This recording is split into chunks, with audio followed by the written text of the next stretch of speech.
They say that nothing stings more than betrayal, especially when it's served with a smug smile. Meet Clara Thompson, a gentle heart and brilliant mind, whose world was shattered the day she discovered her husband's cruel taunts and secret affair.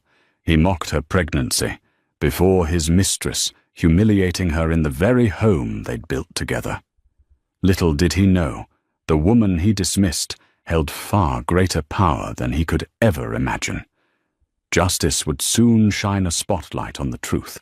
In a courtroom charged with tension, the world learned that Clara was no ordinary woman. She was, in fact, a CEO. Clara Thompson was the kind of woman whose eyes sparkled with quiet determination. Even on her darkest days, raised in a modest home in Nebraska, she understood the value of hard work and honest living.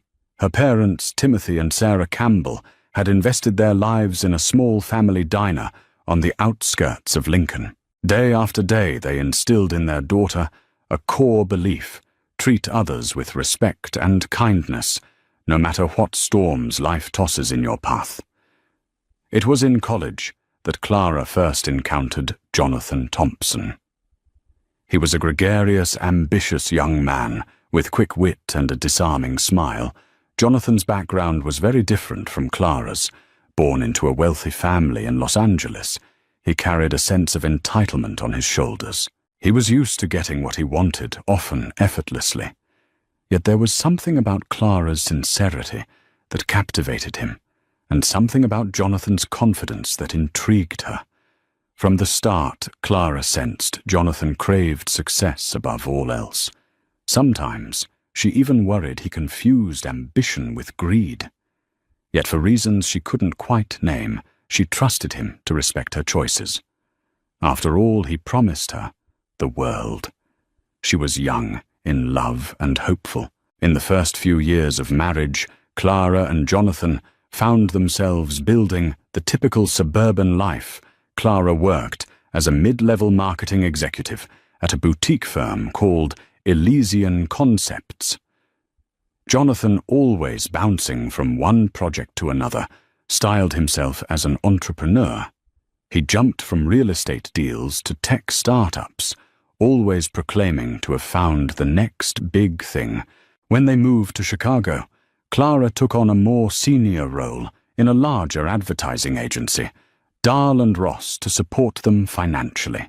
Even then, subtle warning signs emerged. Jonathan's once charming confidence grew into arrogance. He would complain that Clara's job was not enough, and that she should be doing more to prove she was worth his time and love. When her father died suddenly from a heart attack, Jonathan's support was strangely tepid. Instead of comforting Clara in her grief, he ranted about the inheritance not being substantial. That day, though her heart was still in love, Clara felt the first crack in her faith toward Jonathan. Years passed in a blur of overtime hours, strategic marketing meetings, and mounting tension at home. Clara's mother had moved in briefly, only to find Jonathan cold and dismissive. Sarah Campbell, with a mother's protective intuition, tried to warn her daughter that Jonathan's behavior was growing unhealthy. Clara brushed it off, determined to see the best in him. Then came the day that would change everything. Clara realized her period was late, very late. One pregnancy test later, and her heart soared in both excitement and trepidation. She was going to be a mother. Despite the strains in her marriage, she believed this news could reignite the love that once bonded them. With trembling hands, she prepared a small gift box with the positive test and a pair of baby booties. She waited for Jonathan to come home. That evening, Jonathan strode in, complaining about traffic and how the barista got his coffee order wrong again, heart pounding. Clara presented him with the box. He opened it with a puzzled frown. When realization dawned, he blinked in surprise. Clara hoped to see excitement flash across his face, maybe tears of joy. Instead, his shoulders sagged, and his mouth thinned into a tight line. "You should have told me you were late," he muttered. Do we even have the finances for a baby right now? Clara's heart sank. She forced a smile, pushing aside the sting, hoping that he would come around once the initial shock wore off over the next few weeks. Jonathan's behavior turned even colder. He spent more time out networking and less time talking to Clara. It seemed every conversation ended in an argument about money or his new business ventures. His phone buzzed incessantly, and he was evasive about who was calling. Clara's anxiety grew with her pregnancy. Though she kept up her duties at Dahl & Ross, the stress was taking a toll on her health. One evening, Clara decided to wait up for Jonathan. Midnight came and went. Yet he still hadn't returned. Worried, she called his phone. It went straight to voicemail. She tried to distract herself, reorganizing baby items in the nursery, a small sunlit room they'd set aside.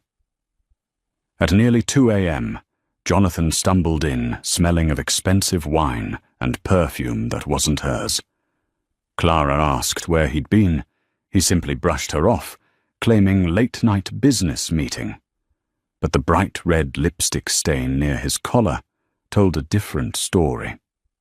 That night, Clara felt a silent devastation, yet part of her refused to believe the worst. She wanted proof, not accusations born of suspicion. A week later, while doing laundry, Clara found a credit card statement in Jonathan's pants pocket, a fancy restaurant reservation in the name of April. Donovan jumped out at her. The date matched one of Jonathan's networking nights. Heart pounding. Clara looked up the restaurant Lumiere Lounge, an upscale romantic spot known for candlelit dinners and velvet-upholstered booths. There was no mistaking the nature of this evening. Confronting Jonathan, Clara demanded an explanation. He sneered, rolling his eyes. "Are you prying into my finances now?" He spat. "You should focus on not stressing the baby. My private life is my business." His private life. The words spun around in her head, unleashing a storm of heartbreak. Her once warm and secure home now felt like a battlefield. The happy future she'd envisioned with her husband disintegrated each time he walked out the door. Unable to keep her hurt bottled up, Clara confided in her co-worker and friend Lisa Harrington, a brilliant advertising director at Dahl & Ross. Lisa listened gravely, urging Clara to protect herself emotionally and financially. "You've got to look out for you and the baby," Lisa said, tucking a stray hair behind her ear. "Don't let him walk over you. You're stronger than you think." Soon enough, Clara discovered that April Donovan was not only Jonathan's mistress, but also a rumored socialite from a wealthy family in Boston. The rumor mill suggested that April craved attention and never settled for less than luxury. In Jonathan, she'd found a kindred spirit who adored status and flaunted extravagance. Clara confronted him again. This time, she threatened to walk out if he didn't stop seeing April. Jonathan responded coldly. "Where would you go? You can't raise a kid alone, and you certainly can't keep up your lifestyle without me."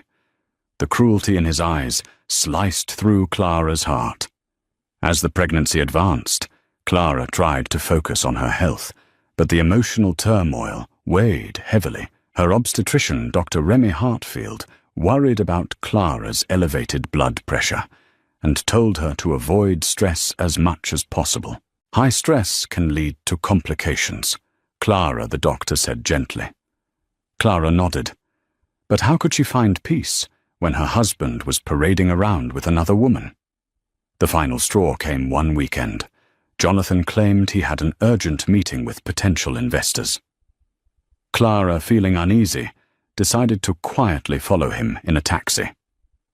He headed straight to the Four Seasons Hotel, where a lavish charity gala was taking place. Slipping inside, Clara spotted Jonathan and April in a cozy corner, locked in an intimate conversation. Clara's heart hammered in her chest as she saw him lean in to kiss April. She marched up to them.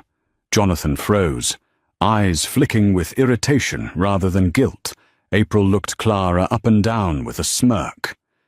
"This must be the wife," she said in a mocking tone. Before Clara could speak, Jonathan sneered. "Don't start a scene." "Clara, you're embarrassing yourself." Then, with horrifying callousness, he announced to a few onlookers nearby, "She's pregnant, sure, but let's be honest, her salary can't even support her own unborn child properly." He laughed, and April joined in the cruel chorus. Trembling with anger and humiliation, Clara turned and fled the hotel, tears scalding her cheeks. Everything inside her screamed that this was not only a betrayal, but an assault on her dignity. She wasn't just fighting for her marriage, she was fighting for her self-respect. Early the next morning, Clara received an unexpected text from a blocked number.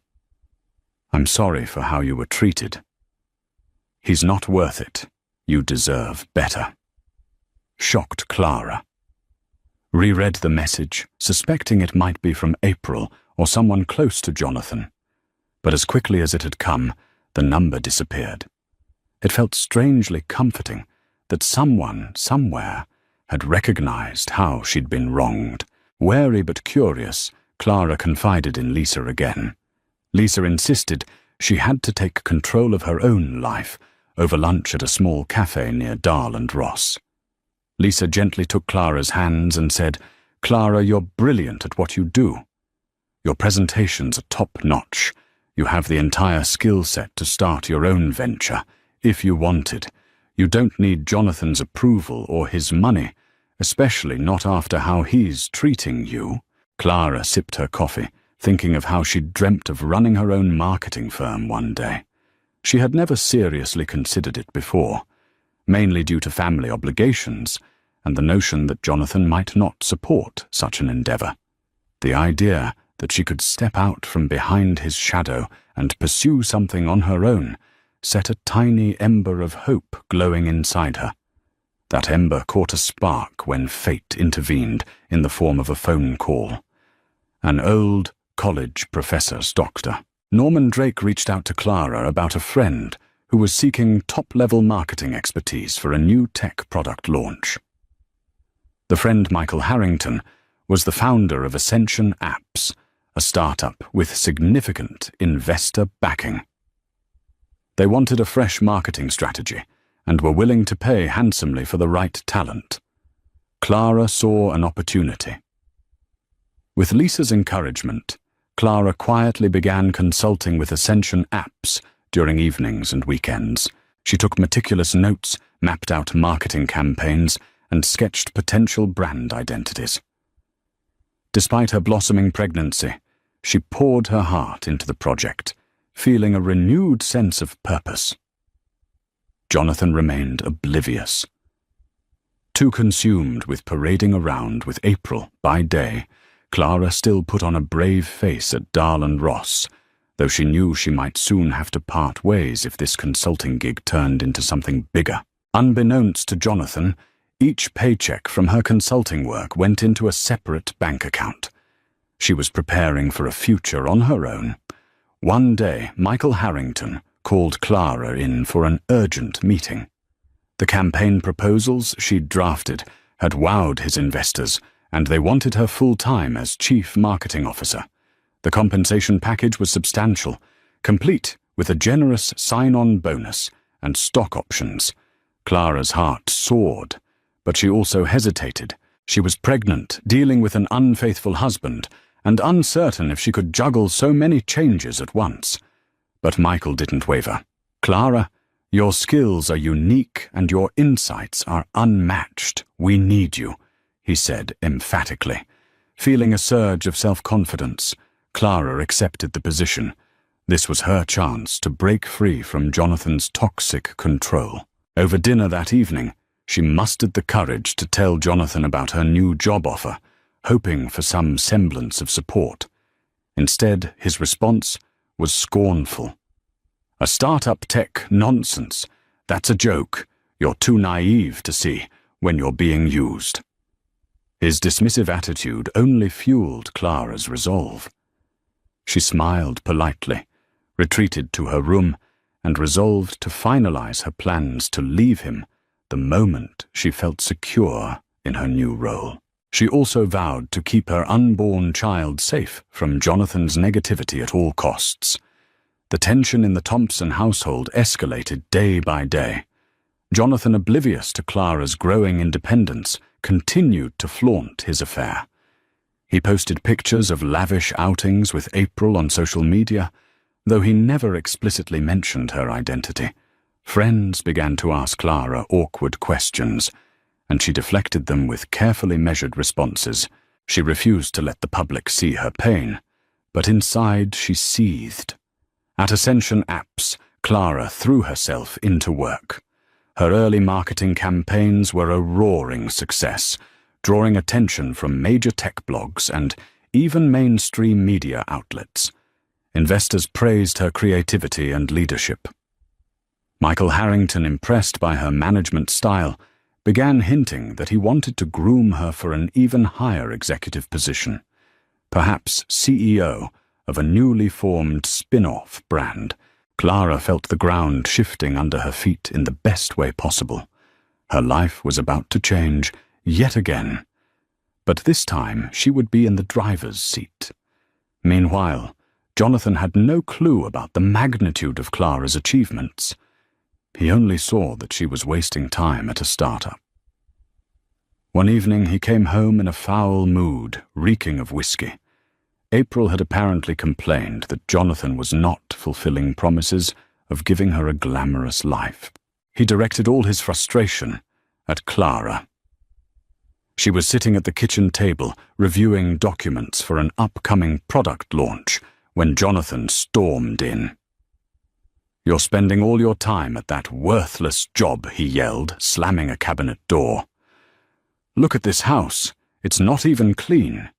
And you think you can handle a baby?" Clara's patience snapped. She stood up, faced him directly, and declared, "I'm doing what I need to do for me and our child. If you don't like it, that's your problem." Jonathan laughed bitterly. "Our child, don't kid yourself. You know you can't raise it alone. You need me." He advanced toward her with a menacing glare, terrified for her safety, and the babies. Clara stepped away, heart pounding. Suddenly her phone rang, cutting the tension. It was Michael Harrington calling about an urgent investor update. Jonathan scoffed at the interruption and stormed out, leaving Clara trembling but resolute. The time for living in fear was over. In the weeks that followed, Clara quietly prepared her exit strategy.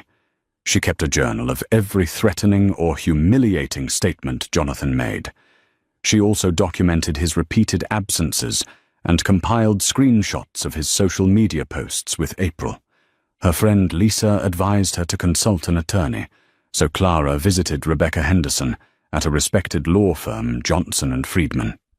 Rebecca was known for her fierce advocacy on behalf of wronged spouses. Rebecca listened patiently as Clara poured out her story, tears brimming in her eyes. "Your safety and your baby's safety are paramount," Rebecca said firmly. "We'll file a restraining order if needed, and we'll ensure you receive proper spousal support. But first, I want to understand your financial situation and your new job thoroughly." Clara disclosed her new position and how her salary was rapidly increasing alongside the stock options. She revealed her plan to leave Jonathan once she found a new place to live. Rebecca assured her that everything could be arranged discreetly. The attorney urged her to stay cautious. People like Jonathan can become volatile when they realize their control is slipping, she warned. Despite Clara's attempts at discretion, rumors eventually reached Jonathan. He found out she was earning far more than he'd assumed. One day, rummaging through mail on the kitchen counter, he came across a bank statement for Clara's separate account. The hefty deposit from Ascension Apps stunned him. Enraged at the prospect of losing financial control, he confronted Clara yet again. "You think you can just sneak around hoarding money?" he snarled, waving the bank statement in front of her. "Who do you think you are?" Clara didn't cower this time. Slowly standing, she met his glare head-on. "I'm someone who's tired of being treated like dirt. I'm building a future for me and our baby, with or without you." There was a moment of stunned silence. Clara could see confusion in Jonathan's eyes, as though he'd never imagined a scenario where she could thrive independently. He spat a bitter laugh and stormed off. But for Clara, that fleeting exchange was a victory. She had found her voice, and with it, a sense of freedom. The rain pattered softly against the windows of Clara's condo, painting streaks across the glass, as if nature itself mourned with her. She sat at her small dining table, surrounded by paperwork, her swollen belly pressing gently against the edge. Gabriel, though still unnamed, kicked from within, as if reminding her that he was there. A life forming a future coming. Clara rubbed her stomach instinctively, letting out a tired sigh. The weeks had been long and heavy, between late-night strategy calls for Ascension apps and the creeping anxiety of her crumbling marriage. She hadn't had a moment to exhale, to feel anything beyond duty and survival. Every step forward felt like wading through mud. And yet she kept moving. Then the call came. Her phone buzzed quietly. Michael Harrington. The screen read. She hesitated. It wasn't a scheduled meeting. Was something wrong? "Hello." She answered her voice, cautious but steady. Clara Michael's voice came through warm and deliberate. "I need to speak with you in person, if you can manage." Within the hour, she sat across from him in the Ascension conference room, clutching a thermos of decaf coffee as she fought to still her trembling hands.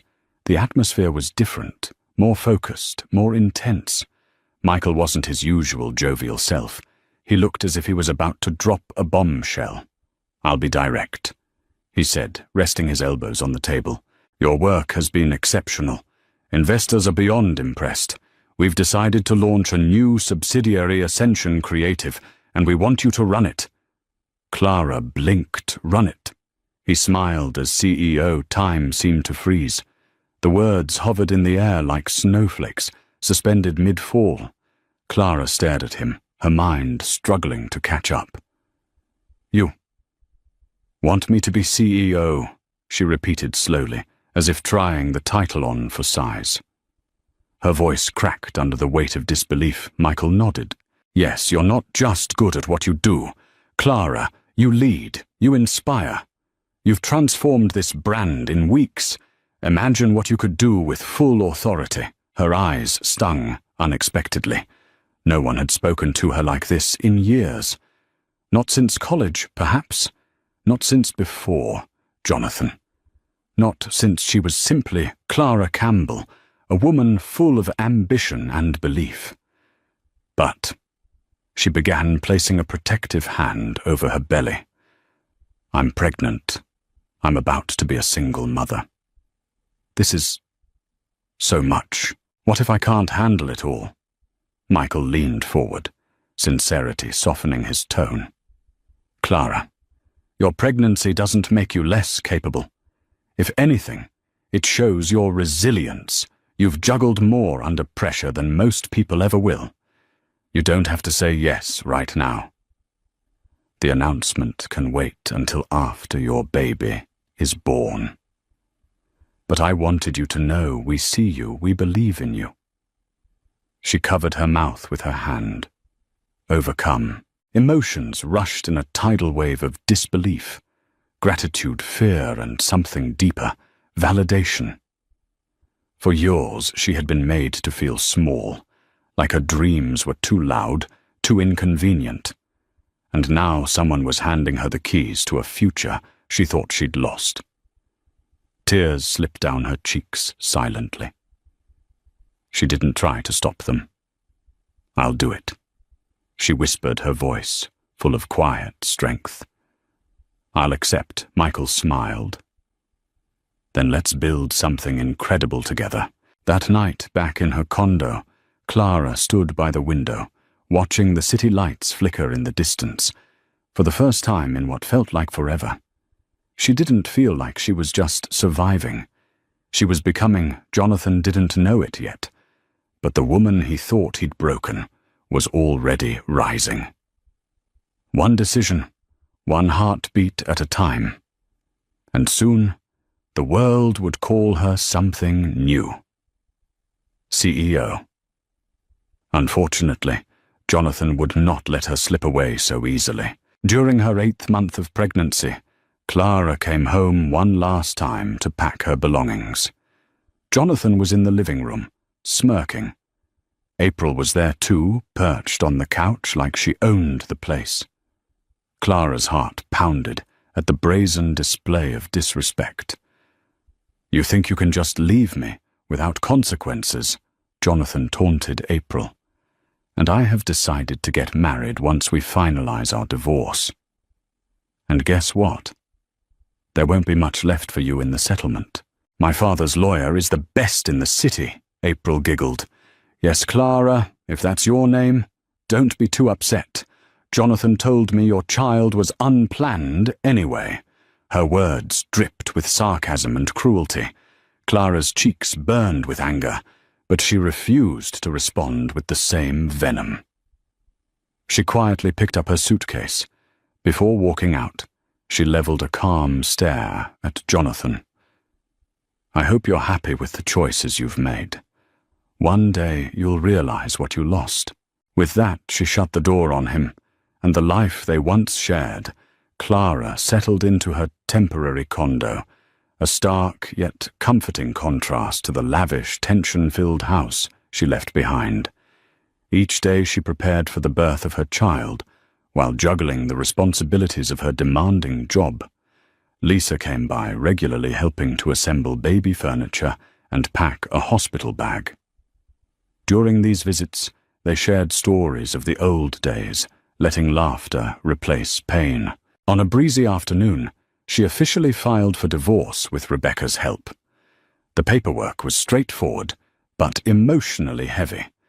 Clara was ready to fight for custody of her child and ensure their future was secure. Rebecca was optimistic, given Clara's stable job, independent finances, and a documented history of Jonathan's mistreatment. Shortly after Jonathan's attorney, a slick operator named Marcus Delgado, filed a counter-petition. They contested nearly everything from spousal support to custody arrangements, painted Clara as unstable and unable to cope with the rigors of single parenthood. Jonathan wanted full custody, or at least enough to reduce child support obligations. Clara reeled with disbelief at the gall of it all. But she didn't panic. She had prepared thoroughly, saving every piece of evidence. The court date loomed just a few weeks away. Tensions rose, but Clara remained focused. She rehearsed her statements with Rebecca. She refused to stoop to Jonathan's level of pettiness or name-calling. Her strategy was simple: present the truth. Life, however, had one more surprise in store. Before the trial, Clara went into labor unexpectedly at 36 weeks, alone in her condo. She felt the first contraction tear through her abdomen. Fear gripped her. She wasn't fully prepared. She grabbed her phone and called Lisa, who rushed over immediately and dialed 911. The ambulance arrived, and Clara was whisked to Mercy Hospital. Hours later, in a whirlwind of pain and hope, Clara gave birth to a baby boy whom she named Gabriel, holding him in her arms. Clara felt a surge of protective love. This tiny infant was her reason for fighting her beacon of hope in the darkest storm. Gabriel came out slightly premature, but healthy enough to breathe on his own. The doctors kept him in the neonatal unit for a few days to ensure no complications arose. Jonathan was conspicuously absent. He didn't visit the hospital at all. When word finally reached him, April apparently discouraged him from going, complaining that Clara was trying to trap him with emotional manipulation. So Jonathan stayed away, further proving to Clara that she was doing the right thing by leaving him. Once Gabriel stabilized, Clara took him home to the condo where Lisa had baby-proofed the essentials. Late nights turned into early mornings as Clara navigated the exhaustion and bliss of new motherhood. Her body ached from delivery, and she struggled to breastfeed at first. But each success felt like a small triumph. Rebecca advised her to postpone the court hearing given her medical situation. However, Jonathan and his legal team pressed forward, hoping to catch Clara at a weak moment. Reluctantly, Clara agreed to proceed, trusting that her documentation and professional legal support would prevail. Within 3 weeks of Gabriel's birth, the court date arrived. A crisp morning sunlight lit the steps of the Cook County Courthouse in downtown Chicago. Nervous energy fluttered in Clara's stomach as she walked in with Rebecca, baby Gabriel, safely at home with Lisa. To her left, she spotted Jonathan in an expensive suit, arm in arm with April, who wore a smug grin. Marcus Delgado stood near them, scanning documents and nodding in self-assured confidence. The courtroom was a formal, yet tense space. Family court cases were being heard one after another. Finally, their case was called Thompson versus Thompson. Clara's heart pounded as she approached the bench. The presiding judge was the Honorable Alicia Stone, a well-respected figure known for her zero tolerance for deception. Rebecca presented Clara's case meticulously. She outlined Jonathan's infidelity, emotional abuse, and lack of concern for Clara's well-being during pregnancy. She highlighted Clara's stable income and supportive friends.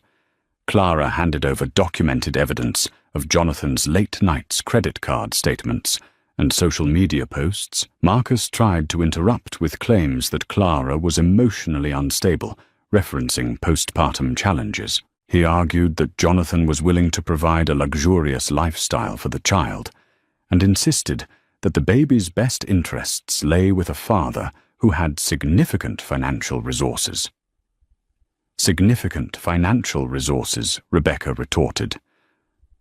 Are we discussing Jonathan Thompson's personal finances or that of his father? My client has proven her own professional success. Time and again, Jonathan took the stand, painting himself as a victim. He claimed Clara shut him out, refused to communicate, and was obsessed with her own career. He even implied that the paternity of the child could be questioned, though he offered no evidence to support this wild assertion. The judge frowned at the baseless allegation. When it was Clara's turn, she spoke calmly, hands clasped tightly in front of her. She described Jonathan's dismissive attitude toward her pregnancy, his public humiliation of her, and his ongoing affair with April Donovan. She only provided facts, never once stooping to personal attacks. The judge's gaze softened at Clara's composure and the heartbreak she'd endured. Then came a dramatic twist. Marcus Delgado unexpectedly called April Donovan to the stand. April swanned forward in a designer dress, flipping her hair confidently. She claimed that Jonathan was a loving partner who had rescued her from a toxic environment. She alleged that Clara was the real manipulator, and that Clara had withheld intimacy from Jonathan, driving him to find solace elsewhere. Rebecca objected, pointing out that April's testimony had no direct bearing on child custody or spousal support. The judge allowed her to continue briefly, but April's statements quickly devolved into petty complaints about Clara's attitude. Judge Stone looked unimpressed, as if she recognized a performance. Finally, the judge asked a straightforward question. Ms. Donovan, are you aware of the professional status of Mrs. Thompson? April blinked in confusion. Professional status. She's just an employee at some small firm, I think. A faint smile tugged at the judge's lips, She then turned to Clara. "Mrs. Thompson, would you kindly inform the court of your current position?" The courtroom air was thick with tension, every breath laced with judgment. The sterile walls, the rustling of legal papers, the sharp tap of a pen against a wooden bench. It all seemed distant to Clara, like background noise in a nightmare she couldn't quite wake from. She sat upright, back straight. Despite the fatigue of new motherhood and weeks of legal warfare, her hands folded neatly in her lap. Across from her, Jonathan slouched in his seat like a bored schoolboy, barely hiding his irritation. April was perched next to him, all gloss and performance, tossing her hair as if the courtroom were a runway. Their attorney, Marcus Delgado, stood with the confidence of someone who believed the show was already won. Then came the twist no one expected. Delgado, with the smug air of someone about to deliver a theatrical coup, called April Donovan to the witness stand. A few murmurs stirred in the room. Clara kept her face composed, but her insides twisted. She wasn't afraid of April's words. She was tired of the lies. April sauntered to the front like she owned the place. Dressed to impress, she looked like someone preparing for a fashion shoot, not a legal hearing. She began her testimony with well-rehearsed disdain, calling Jonathan her savior, painting Clara as cold, controlling, distant. She twisted the truth like a knife layer by layer. But as the judge listened, Clara could see it. Judge Stone's expression didn't change, but her eyes narrowed ever so slightly. She was watching, reading beyond the surface. April's words began to falter, drifting from accusation to pettiness.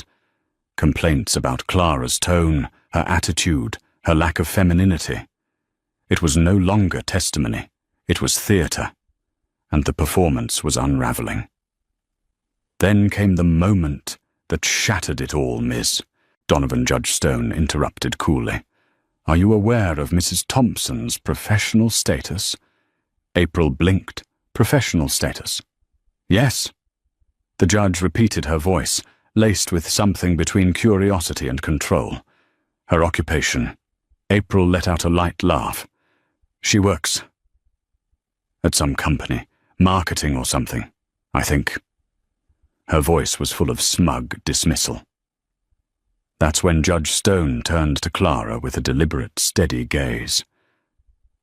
"Mrs. Thompson, would you kindly inform the court of your current position?" Clara felt her pulse spike. For a moment, the room was silent. Every eye turned to her. She glanced at Rebecca, her lawyer, who gave a tiny, reassuring nod. Clara straightened her shoulders. "I'm currently the Chief Marketing Officer at Ascension Apps," she said clearly. "And I've accepted a position as the Chief Executive Officer of their new subsidiary, Ascension Creative. The paperwork is awaiting finalization." There was a pause, a full, breathtaking pause. It was like someone had cut the sound out of the room. Then the reaction began. Jonathan's face froze in pure disbelief. He turned his head sharply, mouth slightly ajar, like he had misheard. April stiffened her painted-on confidence. Melting, Delgado rifled through his documents like they might magically contradict Clara's statement. Judge Stone leaned forward. Intrigued CEO, she repeated with interest. "Do you have documentation to confirm this appointment?" Clara nodded, reaching calmly into her case file. "Yes, Your Honor. I brought a copy in case it was relevant." She handed the signed letter across the courtroom. Her hands didn't shake. "Not anymore." The judge flipped through the documents with a quiet intensity. A faint smile touched the corners of her mouth. Not amusement, but recognition. "Respect, Mrs. Thompson," she said at last. "Your achievements are remarkable. This not only reflects on your professional capabilities, but speaks volumes about your ability to provide a stable, enriched environment for your child. Clara's throat tightened with emotion, but she didn't let it show. This wasn't just about a title. It was about everything that came before, every sleepless night, every insult swallowed, every doubt she had silenced so she could survive. And now she was no longer just surviving. She was standing tall. She was being seen. Across the aisle, Jonathan looked pale. The man who once mocked her salary, her dreams, her very motherhood, was now staring at a reality where she had outpaced him in every way. Clara didn't gloat. She didn't smile. She didn't need to. The truth had spoken for her. All eyes turned to Jonathan. His bravado crumbled, replaced by an anxious flicker. He had never imagined that Clara, the woman he belittled, was scaling corporate heights. He could only dream of. The color drained from his face as the reality of her power and earning potential set in April's composure cracked next CEO. "That's impossible," she exclaimed, casting a bewildered glance at Jonathan.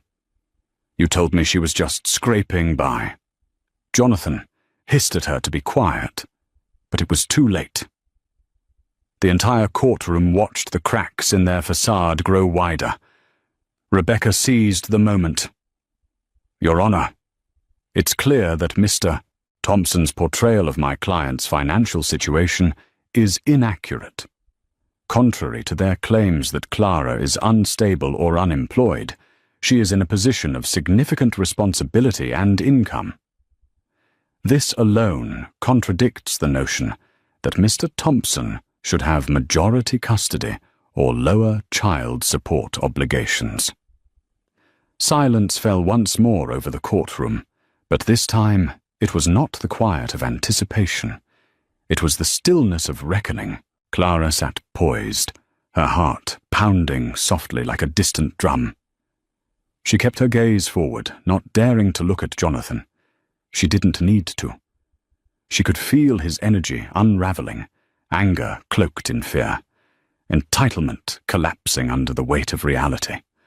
Judge Alicia Stone adjusted her glasses and looked over the file in front of her once more.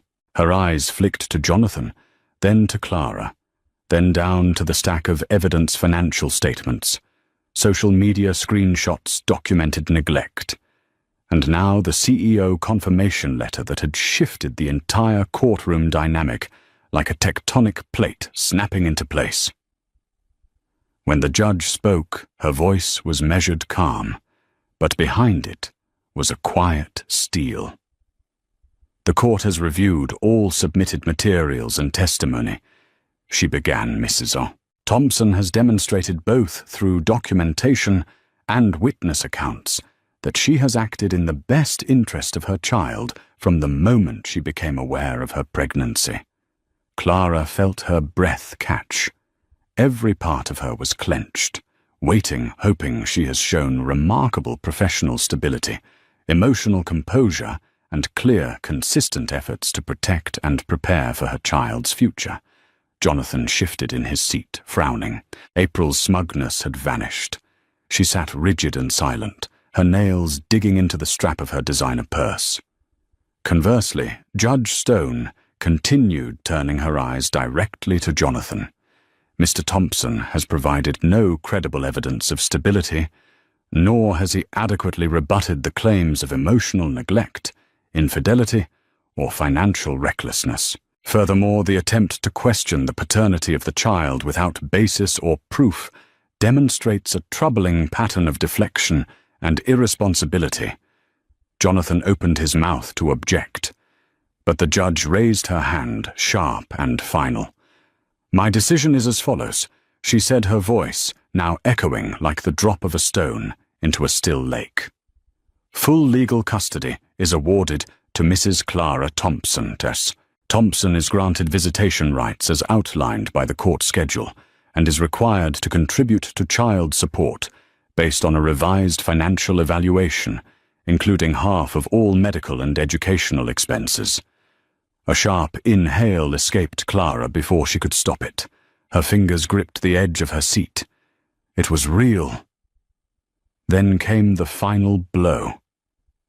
Not from Clara, but from the bench.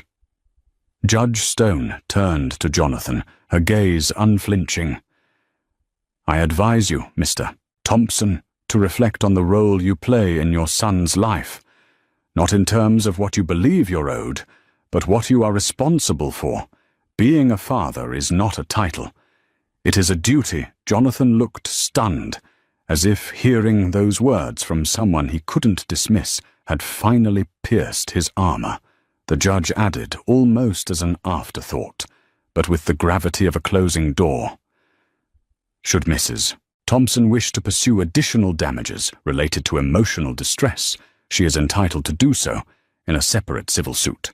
This case is now concluded." Bang! The gavel fell. And just like that, it was done. For a long second, Clara remained frozen, not from shock, but from something deeper. Relief. Vindication.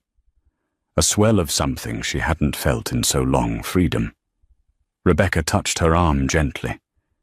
"You did it," she whispered. Clara turned to her, blinking back tears. "We did it," she said. Across the aisle, Jonathan stood up too fast, nearly knocking over his chair.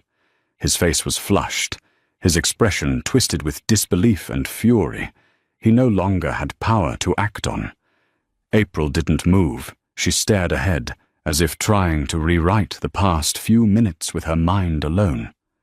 But the truth had been spoken. Justice had chosen its side. Clara gathered her files, straightened her spine, and walked out of the courtroom, not broken, not bitter, but reborn.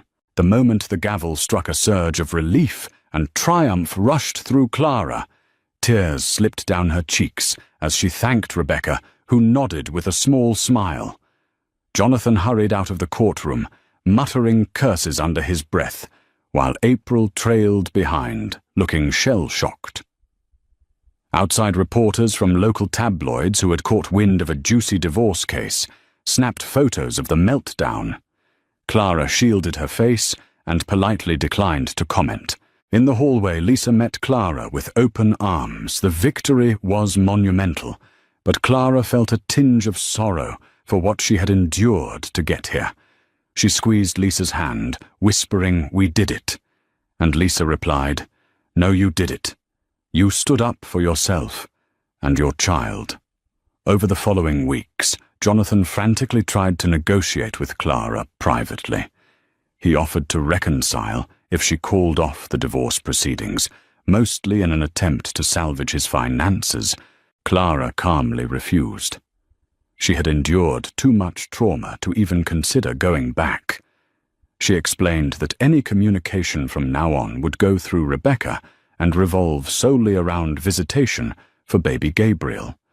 April, on the other hand, publicly distanced herself from Jonathan after the humiliating courtroom debacle. Rumors circulated that she left town to focus on her own well-being.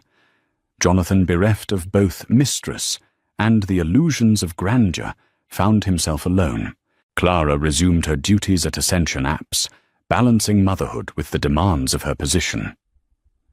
True to his word, Michael Harrington publicly announced her appointment as CEO of Ascension Creative in a press release that garnered national attention.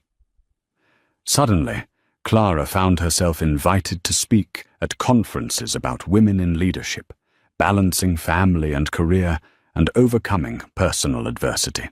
With each new responsibility, Clara remembered the core values instilled by her parents: humility, kindness, and fairness.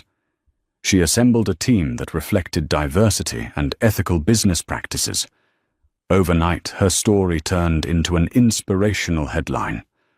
"Rising from betrayal to break barriers in tech months" rolled by, and Clara found a rhythm in her new life. Gabriel thrived, growing into a bright-eyed baby who giggled at every silly face Lisa made. Despite her heartbreak, Clara discovered that her capacity for love had only deepened. She quietly dated a fellow executive she met at a marketing conference, David Chang, a down-to-earth man who treated her with genuine respect. Though cautious, Clara allowed herself to hope that a healthy relationship was still possible. Jonathan, meanwhile, spiraled. The child support payments and his failing business ventures forced him to downsize his lifestyle. He lost his swanky apartment and had to move into a modest rental. The occasional newspaper snippet would mention his drunken outbursts or unpaid debts. Clara felt no pleasure in his downfall, only a sense of peace in knowing she was free from it all. Late one evening, Clara was rocking Gabriel to sleep when her phone buzzed. It was Jonathan. In a moment of hesitation, she almost ignored it. Something compelled her to answer. The voice on the other end sounded hollow, distant. "Clara, I'm sorry," he said, his words slurred. "I made mistakes. I lost everything. April's gone, my investors pulled out. I just need to see my son." Clara closed her eyes, swallowing a wave of pity. "Jonathan, if you want to see Gabriel, we can arrange something official through the court guidelines. I hope you get the help you need." Her calm tone unsettled him. "Clara, please, don't hang up. She gently ended the call. She would not return to that dark place. She had moved on, and Gabriel was her priority. A few Sundays later, Clara held a small baptism ceremony for Gabriel at the local church, a simple, joyous event. Surrounded by close friends, Lisa, Michael Harrington, David Chang, and a few relatives, she celebrated her baby's life and her newfound independence. Jonathan was not invited, but he showed up unannounced anyway. Lingering at the back of the church, Clara caught sight of him just as she handed Gabriel over to the pastor. A flash of sadness washed over her, but she steeled herself and focused on the blessing of her child. After the ceremony, Jonathan approached her. "May I hold him?" he asked quietly. Clara took a breath, then allowed a brief moment for father and son to connect. Jonathan's eyes watered as he looked at the tiny face of Gabriel. "I'm sorry," he whispered again. But Clara said nothing. She gently took Gabriel back, nodding at Lisa to accompany Jonathan outside. Though she harbored no illusions about Jonathan's capacity to change, she wanted Gabriel to understand in the future that she had acted with decency and mercy. The legal divorce itself was a formality after the custody ruling. By the time the papers were signed, Clara felt more relief than sadness. Rebecca congratulated her on standing strong through a painful ordeal. Clara realized that her life was on an upward trajectory she never could have imagined. A year earlier, free from the shackles of a toxic relationship, Jonathan left an apology letter in her mailbox. But Clara never responded. She folded it neatly, tucked it away in a drawer, unsure if she would ever open that chapter again. For now, her heart needed time to heal and focus on what mattered: her son and her career, both blossoming under her careful guidance. Clara's story reached a peak when she was named Entrepreneur of the Year by a prominent women in business organization. The award ceremony held at the Hyatt Regency was a grand affair. She arrived wearing a simple yet elegant black gown. Greeting a host of colleagues and well-wishers, Lisa took on babysitting duties for Gabriel, ensuring Clara could fully soak in her achievement. As Clara stepped onto the stage to accept her award, she recalled every hurdle she had to leap: Jonathan's mocking words, April's sneers, the court battles, and the fear of single motherhood. Yet there she stood, unstoppable. She dedicated her award to her parents, Sarah and the late Timothy Campbell, for teaching her resilience. She also made a special nod to Gabriel, whose mere existence had given her the strength to rise above the storm. In the months that followed, Clara's life took on a beautiful normalcy. She developed marketing strategies for high-profile clients, traveled for conferences, and spent quality time with Gabriel David. And she grew closer, gradually weaving a supportive partnership that respected each other's histories. At work, ascension creative soared. They launched innovative campaigns that garnered major awards, attracting top-tier clients worldwide.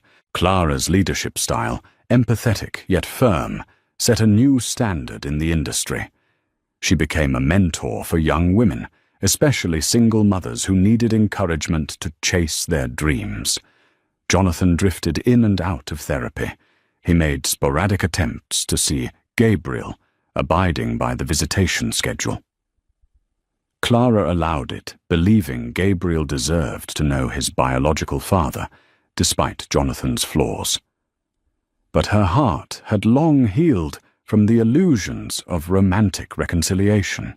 She had found peace in forging her own path, free from Jonathan's cruelty. One day out of the blue, April, Donovan reached out through social media, sending Clara a short message. "I'm sorry for everything. I wish you the best." Clara read it, paused for a moment, and decided to let it go unanswered. She had no desire to reopen old wounds. The best revenge, after all, was living well. Before she knew it, Gabriel had turned 1 year old.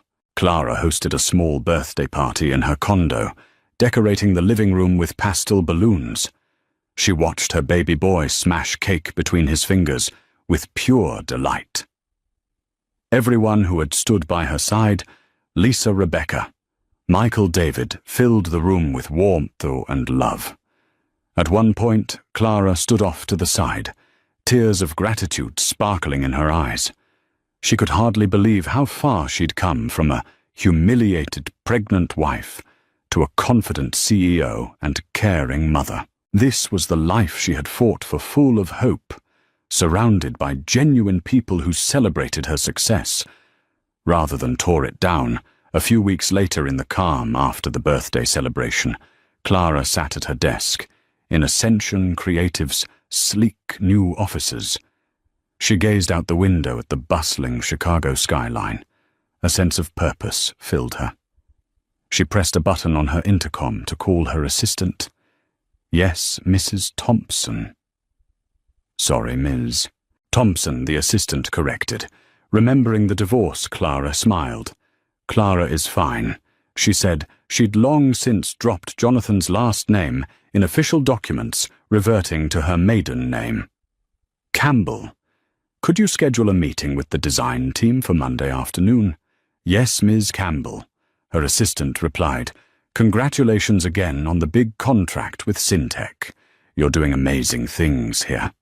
Clara thanked her and leaned back in her chair. The city gleamed in the afternoon sun, a metaphor for her own bright horizon. She'd survived betrayal, heartbreak, and public humiliation. In the end, she discovered her own power. She wasn't merely the scorned wife she was. Clara Campbell, CEO, a loving mother and an unstoppable force. Thank you for joining me on this emotional roller coaster of betrayal, resilience, and ultimate triumph.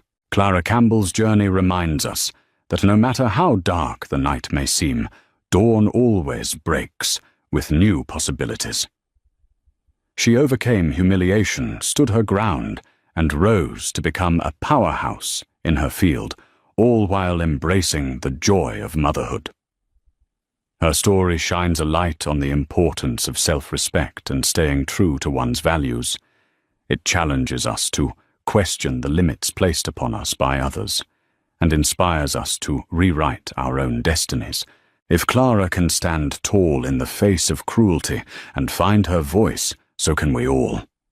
If you found this story stirring and uplifting, please like, share, and subscribe.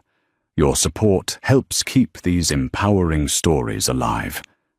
Thank you for being part of Clara's incredible journey, and remember, your strength can light the path for others.